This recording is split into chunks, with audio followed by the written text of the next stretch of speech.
mi el bestiari és la nostra cultura, és la nostra essència, és part de tu, és part de la teva vida. El bestiari és, per mi, crear una sèrie de bèsties que poden esdevenir una cosa totalment fantasiosa i inesperada. El bestiari prové de les celebracions paganes de les collites, és a dir, antigament, quan hi havia bones collites, o s'acabava la collita, feien festa i, per tant, hi havia disfresses, etc. Dir que és la festa del bestiari festiu català no és un eufemisme. És la veritat, vindrà gent de tot el país, serem una bona colla.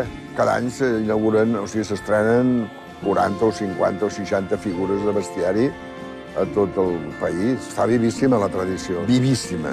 Hi ha dracs que he fet que ja tenen 25, 26 anys i hi ha gent que ha crescut des de petit veient el drac, no? I et fa molt d'efecte, no?, la seva emoció.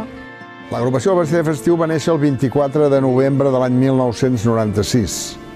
No és altra cosa que la federació d'entitats que tenen cura del bestiari festiu.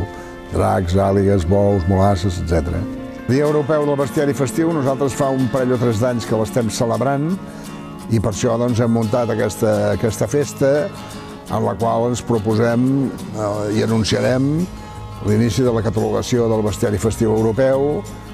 Ja hem parlat amb la majoria d'europarlamentaris perquè ens donin suport i portin aquesta petició de que el 24 de novembre sigui declarat Dia Europeu del Bestiari Festiu. La bèstia representa un col·lectiu. La gent se l'ha fet seva, que és l'ànima de la gent.